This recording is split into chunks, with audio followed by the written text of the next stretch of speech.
अस्सलाम वालेकुम। उम्मीद है कि आप सब खैरियत से होंगे। मैं अपने YouTube channel get with learn की जानिब से आप सबको खुश आमदीद कहती हूँ। मेरे इस चैनल का मकसद आप सबको कंप्यूटर एजुकेशन से रिलेटेड डिफरेंट स्किल्स प्रोवाइड करना है। अगर आपको मेरे चैनल का मकसद पसंद आए और मेरे चैनल में मौजूद वीडियोस भी आपको अच्छी लगें तो मेरी आप सबसे रिक्वेस्ट है कि आप मेरी वीडियोस को शेयर, वॉच, कमेंट और लाइक करें और मेरे चैनल को सब्सक्राइब करें। साथ ही नोटिफिकेशन के बटन को ऑन करें ताकि आने वाली वीडियोस भी आप आसानी से वॉच कर सकें। हम अपनी आज की वीडियो में MS ऑफिस वर्ड में मौजूद पैराग्राफ सेक्शन की प्रैक्टिस करेंगे। पैराग्राफ सेक्शन में हम ये देखेंगे कि बुलेट्स और नंबरिंग दोनों का पर्पस क्या है, मल्टी लेवल हम कहाँ और कब इस्तेमाल करते हैं, इंक्रीज इंडेंट और डिक्रीज इंडेंट दोनों को कहाँ पे इस्तेमाल किया जाता है, टेक्स्ट डायरेक्शन राइट साइड वाली या लेफ़्ट टू राइट साइड वाली, ये दोनों डायरेक्शंस हम किस वक्त इस्तेमाल करते हैं और इनका फ़ायदा क्या है, सॉर्ट का पर्पस क्या है और अलाइनमेंट के buttons, left button, right button और सेंटर जस्टिफिकेशन के बटन्स हम क्यों इस्तेमाल करते हैं, line and paragraph spacing, shading and borders, ये सारी कमांड्स पैराग्राफ सेक्शन या ग्रुप में मौजूद होती हैं। ये सारी कमांड्स हम पैराग्राफ सेक्शन में आज करेंगे। पैराग्राफ सेक्शन के अलावा स्टाइल्स एंड एडिटिंग के सेक्शन में हम ये सीखेंगे कि स्टाइल बनाने का पर्पस क्या है, हम स्टाइल क्यों बनाते हैं और अगर स्टाइल बन जाता है तो हम इस स्टाइल को रिमूव कैसे कर सकते हैं, मॉडिफाई कैसे कर सकते हैं। Command 5 find, replace, go to और सेलेक्ट, इन सब कमांड्स का क्या पर्पस है, हम कहाँ पे इस्तेमाल करते हैं। तो हम अपने आज की वीडियो की प्रैक्टिस स्टार्ट करते हैं।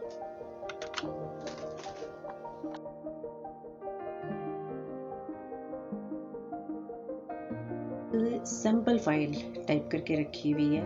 तो इस सैम्पल फाइल में देखें आपको पैराग्राफ्स नज़र आ रहे हैं। ये पैराग्राफ्स हैं, जबकि टॉप पे देखें तो आपको टेक्स्ट यानी एक सिंपल एक वर्ड लिखा हुआ नज़र आ रहा है। टेक्स्ट की बजाय आप कुछ और भी लिख सकते हैं।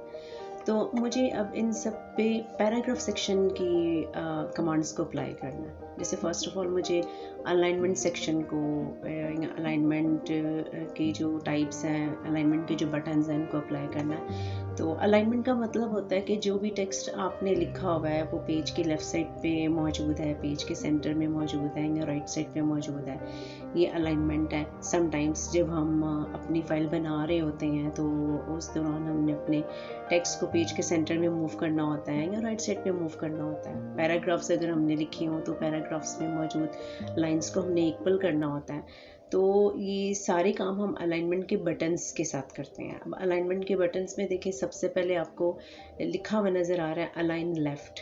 अलाइन लेफ़्ट का मतलब है कि जिस लाइन पे आपने इस वक्त क्लिक किया हुआ है वो लेफ़्ट साइड पे मौजूद है, पेज के सेंटर में है या राइट पे है। और इस वक्त देखें कि आपका जो टेक्स्ट है वो पेज के लेफ़्ट साइड पे मौजूद है। और ये पैराग्राफ सेक्शन में जितनी भी कमांड्स मौजूद हैं उनमें से जो मोस्टली कमांड्स हैं, इनको अप्लाई करने के लिए मुझे सिलेक्शन की ज़रूरत नहीं है।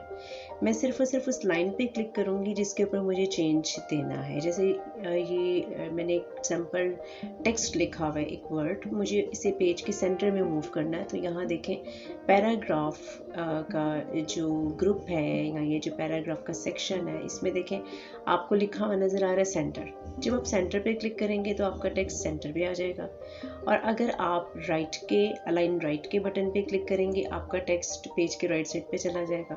और अगर आप यहाँ से अलाइन लेफ़्ट के बटन पे क्लिक करते हैं तो आपका टेक्स्ट पेज के लेफ़्ट साइड पे चला जाता है। अब चेंजेस कहाँ पे अप्लाई हो रही हैं? चेंजेस यहीं पे अप्लाई हो रही हैं जहाँ पर, जिस जगह के ऊपर मैंने क्लिक किया हुआ है।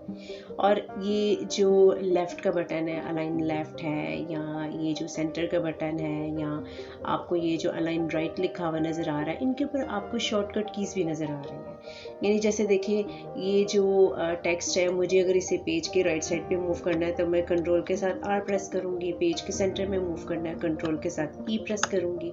कंट्रोल के साथ L प्रेस करने का मतलब है मैं इसे पेज के लेफ़्ट साइड पे मूव करना चाहती हूँ। एक बटन इसके आगे भी मौजूद है, वो है जस्टिफाई का। जस्टिफाई का मतलब होता है कि अगर आपने एक पैराग्राफ में कुछ लाइंस लिखी हुई हैं और वो सारी की सारी लाइंस इक्वल नहीं है, क्योंकि जस्टिफाई का मतलब होता है ये एक जैसा रखना, इंसाफ करना।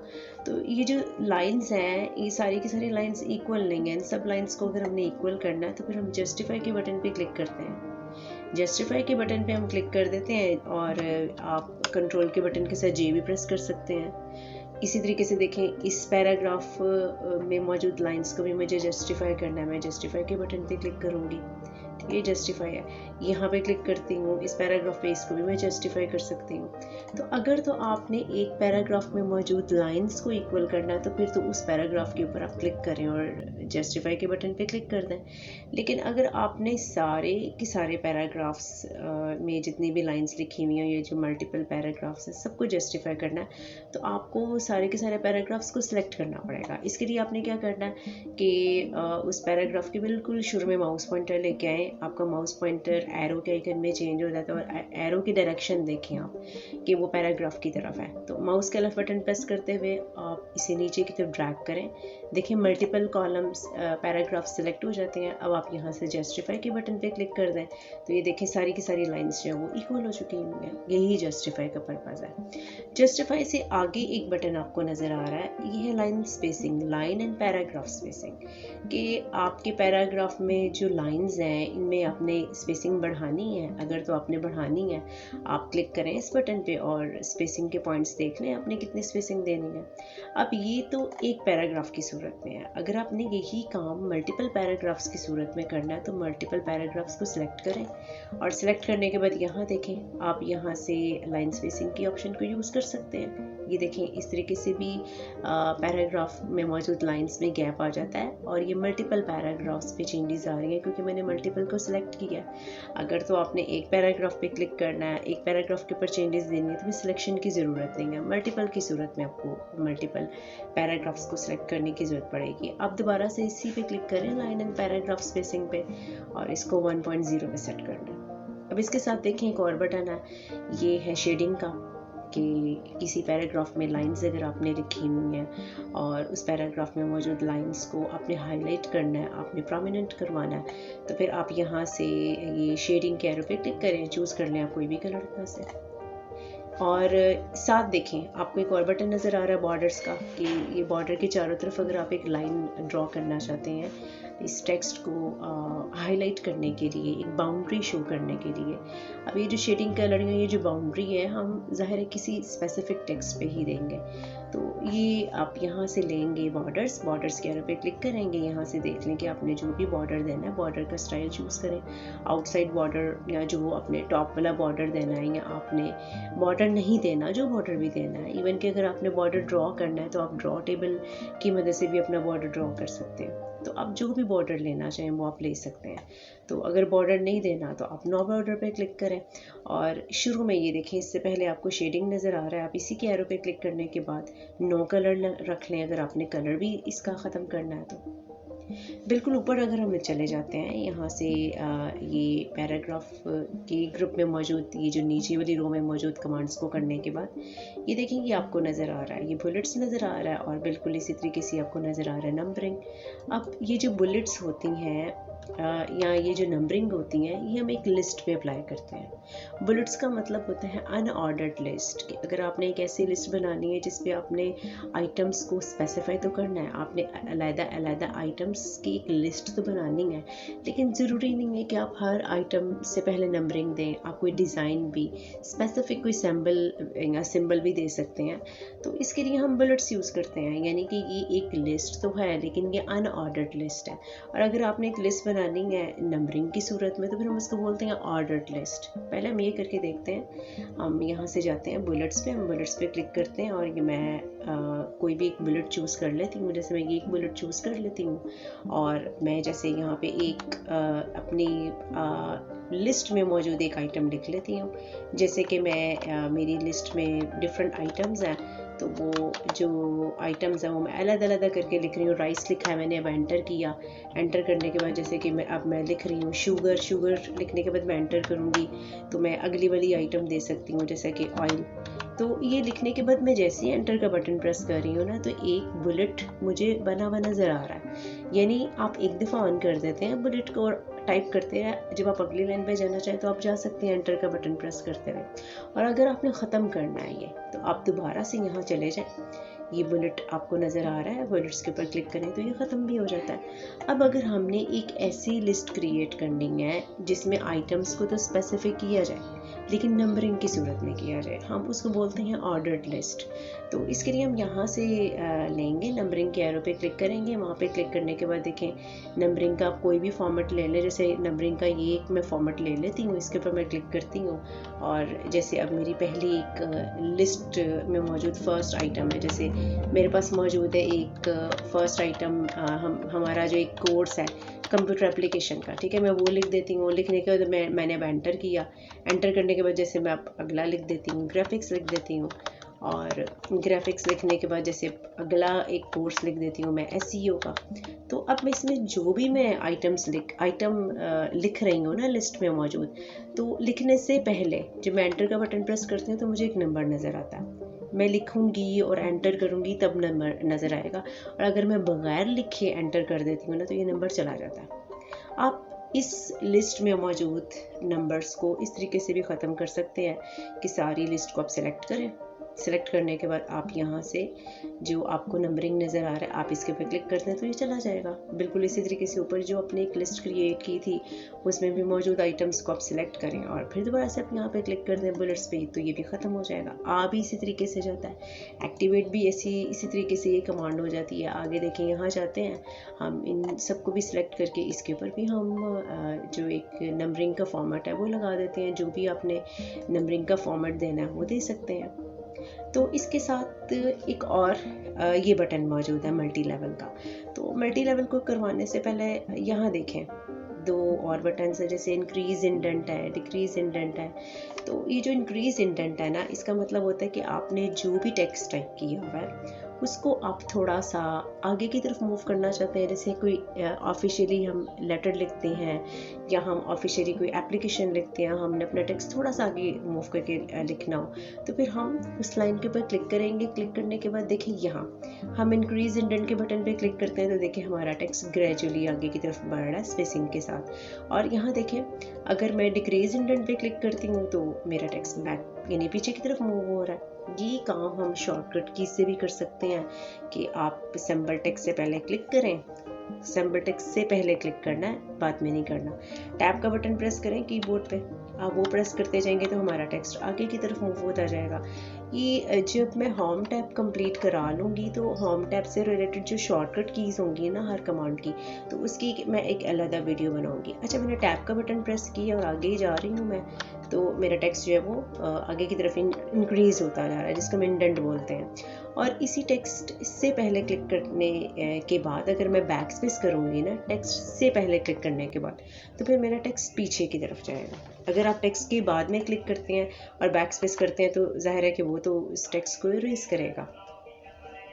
तो अब यहाँ पे इंक्रीज इंडेंट और डिक्रीज इंडेंट के बाद इसकी क्या फंक्शनैलिटी है। मल्टी लेवल लिस्ट का मतलब होता है कि अगर आपने अपनी लिस्ट में मौजूद आइटम्स में से किसी एक आइटम के बारे में फ़र्दर डिटेल देनी है, जैसे कि कंप्यूटर एप्लीकेशन में हम क्या क्या करवाते हैं या कंप्यूटर एप्लीकेशन में क्या क्या हो सकता है, ये हम सब देना चाहते हैं। ये सारी डिटेल अगर हमने देनी है तो जब मैं इसके ऊपर एंटर का बटन प्रेस करती हूँ ना तो वो अगली एक आपको नंबरिंग शो करवा देता है। मुझे अगर अगली नंबरिंग नहीं चाहिए तो मैं इसके लिए ये करती हूँ कि मैं यहाँ से जो मल्टी लेवल है ना इसके ऊपर क्लिक करूँगी।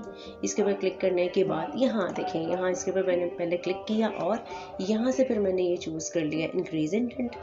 इंक्रीज इंडेंट के ऊपर क्लिक करने के बाद अब देखें ये इसकी डेफिनेशन हो जाएगी, यानी कंप्यूटर एप्लीकेशन से रिलेटेड जो फर्दर डिटेल है, जैसे मैंने इंक्रीज इंडेंट का बटन प्रेस किया है तो उससे रिलेटेड फर्दर डिटेल मैं नीचे लिख सकती हूँ। जैसे कि कंप्यूटर एप्लीकेशन में हम अगर वर्ड करते हैं, मैं वर्ड लिख रही हूँ, एंटर का बटन प्रेस किया, अब उसमें हम और क्या करते हैं, जैसे हम एक्सेल करते हैं, एक्सेल भी हो सकता है, एंटर का बटन प्रेस करते हैं तो उसके बाद फिर पावर पॉइंट हो सकता है। तो ये कंप्यूटर एप्लीकेशन से रिलेटेड डिटेल है और ये इसकी एक फर्दर लिस्ट बन चुकी हुई है। जैसे ही मैंने यहाँ से इंक्रीज इंडेंट का बटन प्रेस किया तो ये फर्दर डिटेल हो गई। अब इस डिटेल के ऊपर अगर हमने चेंज देना है, ये जो ABC है इसकी बजाय मैं कोई और इसके ऊपर अप्लाई करना चाहती हूँ मल्टी लेवल, हम इसके ऊपर क्लिक करने के बाद तो मल्टी लेवल ये वाला भी चूज़ कर सकते हैं। जैसे देखिए मैं ये ले रही हूँ और यहाँ से इंक्रीज़ कर रही हूँ इंडेंट, तो ये मल्टी लेवल इस तरह का भी हो सकता है। ठीक है, तो मल्टी लेवल को आप अमूमन अप्लाई करते हैं कि जैसे अगर आपने बुलेट्स की लिस्ट दे दी हुई है तो उसके अंदर जो फर्दर डिटेल है वो आप जो है बुलेट्स या नंबरिंग की स्टाइल के लिहाज से जो है वो चेंज कर सकते हैं। तो इसके साथ एक अगला वाला बटन भी है, वो देखें ये एक बटन है। नॉर्मली इसको यूज़ तो इतना नहीं किया जाता, लेकिन देखिए ये left to right text direction है। इसका मतलब होता है कि आप जो कुछ भी लिखते हैं, मैं अब जैसे इसमें अगर कोई भी एक टेक्स्ट टाइप कर रही हूँ, जैसे मैं इसमें अब लिख रही हूँ कि जैसे वेलकम, अब ये जो मैंने वेलकम लिखा है ये मेरे लेफ़्ट से राइट साइड पे लिखा जा रहा है और ये इस बटन की वजह से पॉसिबल है। अगर मैं इसको यहाँ से इस बटन को ऑन कर देती हूँ राइट टू लेफ़्ट, तो अब जब मैं लिखूँगी ना तो मेरी जो टेक्स्ट की डायरेक्शन होगी वो राइट से लेफ़्ट साइड की तरफ होगी। ठीक है, तो हम लोग जो है वो अमूमन इस तरह की जो डायरेक्शन होती है ना, ये राइट टू लेफ़्ट वाली, जब हम वर्ड पे काम कर रहे होते हैं ना तो राइट टू लेफ़्ट वाली को हम प्रेफर नहीं करते। हम लोग यूज्ड टू होते हैं लेफ़्ट टू राइट पे, क्योंकि हम लोग सब इंग्लिश वो लेफ़्ट से राइट साइड पे शुरू करते हैं। तो आप जब ये काम करेंगे देखेंगे तो आपको जो है अगर ये कमांड नज़र आती है तो ये जो लेफ़्ट टू राइट वाला बटन होगा ना वो उसको ऑलरेडी जो है वो एक्टिवेटेड होगा। आप बदलना चाहें तो आप बदल सकते हैं। अब इसके साथ एक और बटन है सॉर्ट वाला। सॉर्ट का मतलब होता है arrangement of data, arrangement of data in ascending order या arrangement of data in descending order. तो एक सिंपल फाइल मैंने जो है वो यहाँ पे एक बना के रखी हुई है। जैसे मैंने एक टेक्स्ट टाइप करके रखा हुआ है, एक फाइल में मैंने जो है वो टेक्स्ट टाइप करके रखा हुआ है, दूसरी में मैंने नंबर्स टाइप करके रखे हुए हैं। तो इनकी मुझे अरेंजमेंट करनी है। जैसे इस वक्त मैंने एक सिंपल टेक्स्ट में नाम टाइप करके रखे हुए हैं, तो मुझे इन सबको अरेंज करना है। मुझे अगर इनको अरेंज करना है असेंडिंग ऑर्डर में, क्योंकि असेंडिंग ऑर्डर का मतलब होता है A to Z, तो यहाँ देखें आपको नज़र आ रहा है सॉर्ट, इसके ऊपर क्लिक करें। इसके ऊपर क्लिक करने के बाद देखें आपने क्या इसको असेंडिंग ऑर्डर में चेंज करना है टेक्स्ट को या डिसेंडिंग में करना है। डिसेंडिंग का मतलब होता है Z to A। तो अगर मैं इसको असेंडिंग करना चाहती हूँ, मैं इसको ओके कर दूँगी तो मेरा टेक्स्ट असेंडिंग ऑर्डर में आ जाएगा। A वाले जितने नाम थे वो आपको टॉप पे शो होंगे और A के बाद जो लेटर इस लिस्ट में आ रहा है वो M का आ रहा है वो उसके बाद शो होगा। और यही वाला सॉर्ट आउट आप नंबर के ऊपर भी अप्लाई कर सकते हैं। फ़र्क ये है कि नंबर में ये जो सॉर्टिंग होगी या ये जो सॉर्ट आउट होगा वो आपके नंबर वाले डाटा के ऊपर अप्लाई होगा। जैसे कि ऑलरेडी मेरा जो डाटा है वो एक अरेंज्ड ऑर्डर में है, जिसको मुझे अगर डिसेंडिंग ऑर्डर में चेंज करना है तो मैं यहाँ से जो एक बटन है सॉर्ट का, इसके ऊपर क्लिक करने के बाद चूज़ कर सकती हूँ डिसेंडिंग और उसके बाद ओके। तो ये देखिए मेरा डिसेंडिंग ऑर्डर में और जो मेरा डाटा वो चेंज हो गया। तो ये सॉर्ट का पर्पज़ होता है arrangement of data, arrangement of data in ascending order या arrangement of data in descending order. आप टेक्स्ट पे भी अप्लाई कर सकते हैं और आप बिल्कुल इसी तरीके से आप नंबर्स पे भी इसको अप्लाई कर सकते हैं।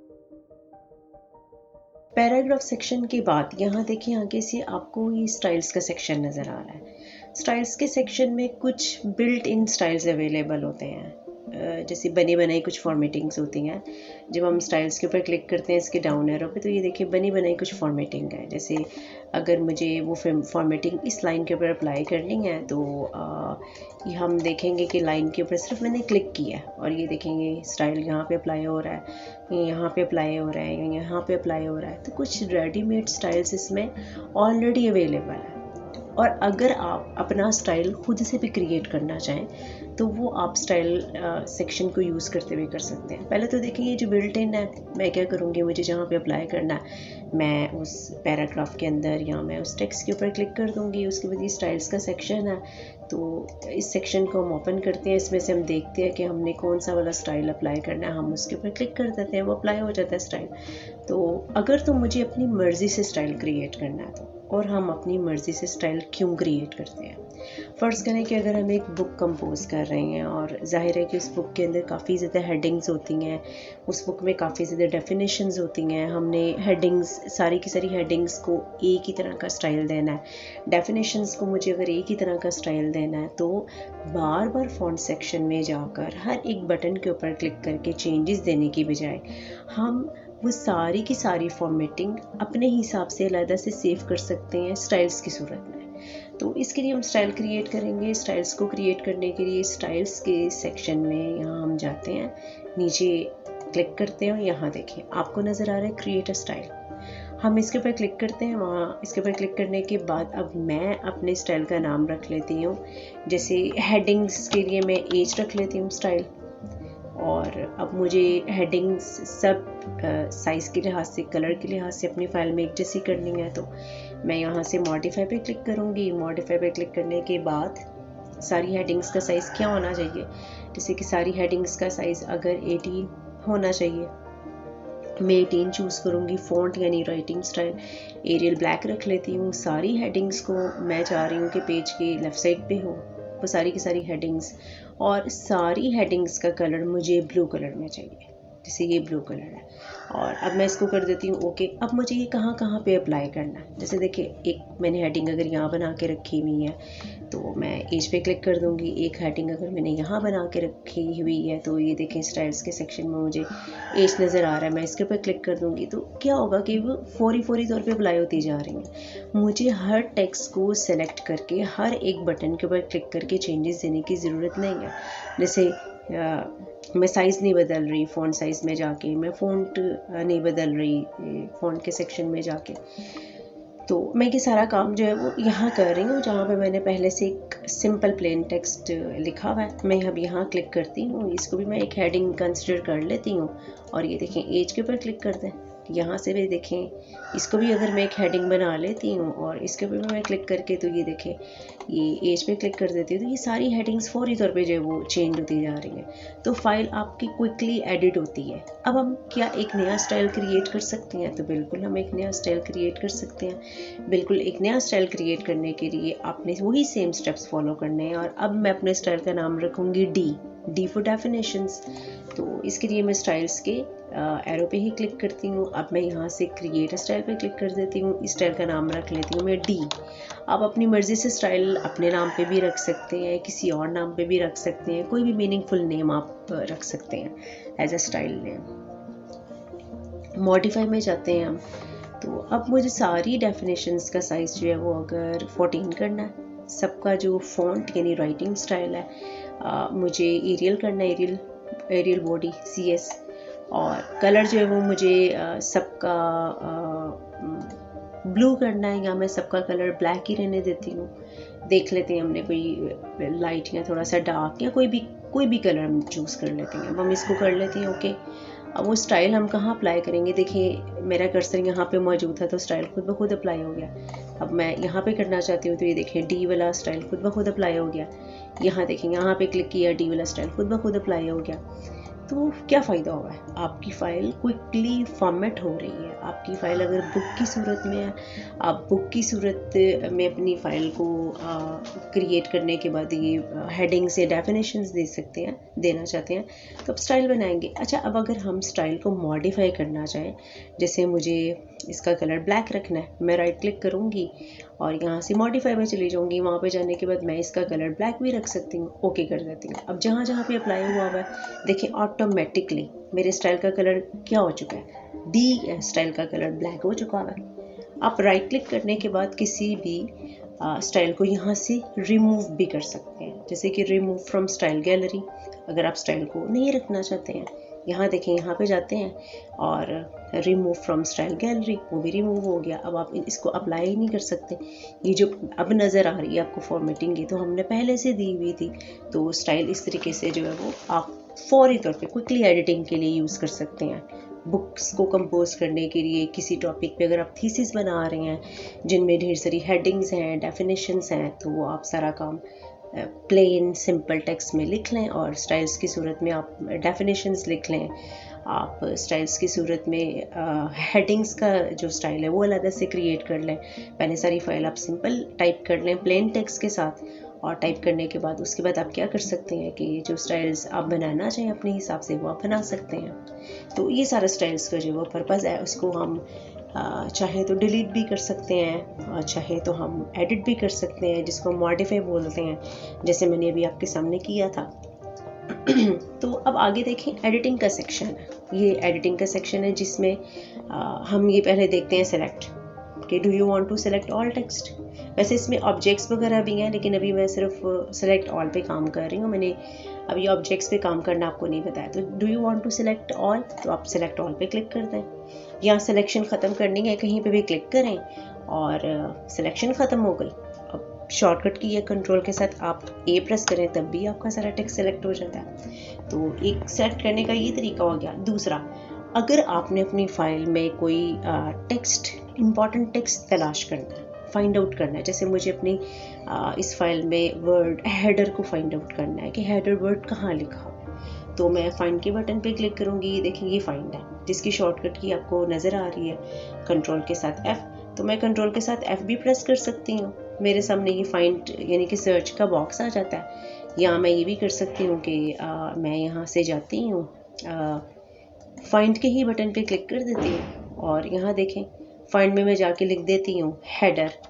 जैसे मैंने यहाँ पे टाइप किया हेडर और एंटर करती हूँ। अगर मैं हेडर लिखने के बाद तो मेरी फाइल में हेडर जो वो कहाँ पे है, देखिए येलो कलर में आ गया हेडर। अब अगर आपने इसको सिर्फ यहीं तक करना था तो ठीक है, आपका काम कंप्लीट हो गया, हमने अपनी फाइल में मौजूद हेडर वर्ड तलाश कर लिया। लेकिन अगर आपने हेडर को चेंज करना है, हेडर को आपने हेडिंग में चेंज करना है, तो फिर आप रिप्लेस के बटन पर क्लिक करें।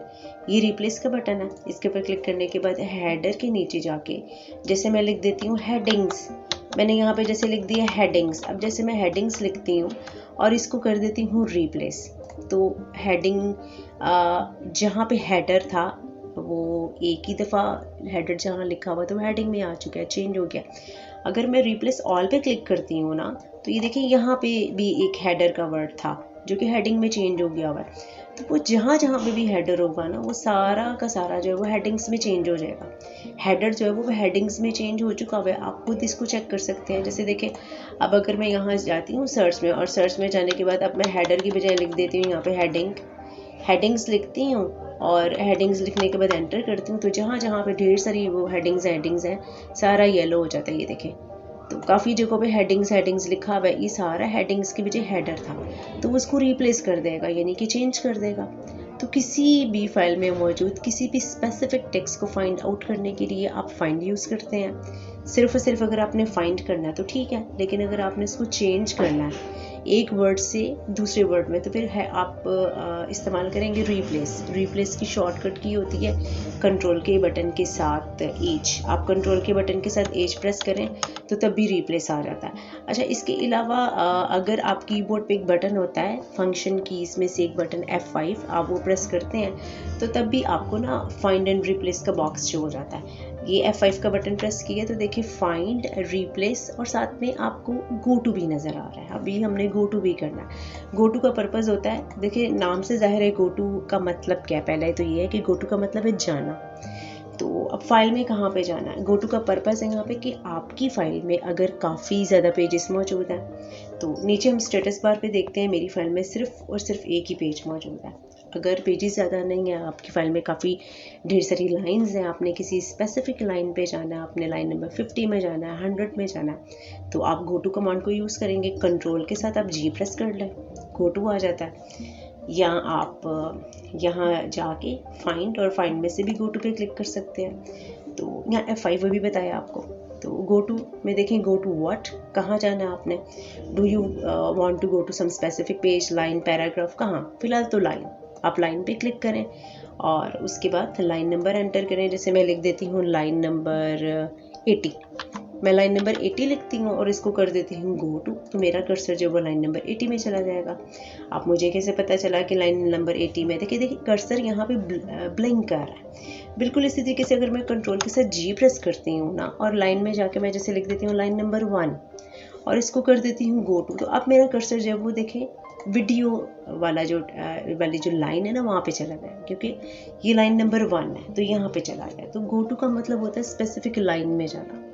आगे चल के जब आप बुक मार्क करेंगे, आप और भी कमांड्स करेंगे, प्रैक्टिस आपकी अच्छी तरीके से हो जाएगी, तो आपको पता लग जाएगा कि आपने किसी स्पेसिफिक बुक मार्क में कैसे जाना है, आपने किसी स्पेसिफिक पेज में कैसे जाना है। तो अभी हमने अपनी आज की वीडियो में ये जो 3 सेक्शंस थे या ये जो ग्रुप्स थे वही करने थे, इन्हीं को ही कवर करना था।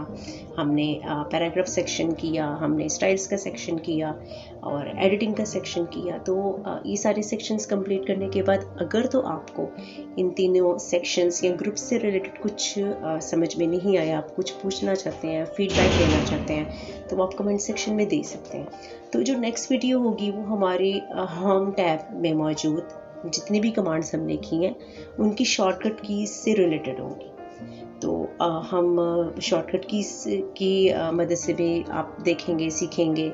वो शॉर्टकट कीज अगर आप याद कर लेते हैं तो आप क्विकली कोई भी एक्शन जो है वो परफॉर्म कर सकते हैं। तो हमारी आज की वीडियो इसी टॉपिक तक कंप्लीट हुई है। तो नेक्स्ट वीडियो में आपको एक जो शॉर्टकट कीज़ वाला जो एक लेक्चर होगा या ये जो वीडियो होगी वो उसमें मैं आपको सारी की सारी शॉर्टकट कीज़ कवर करूँगी।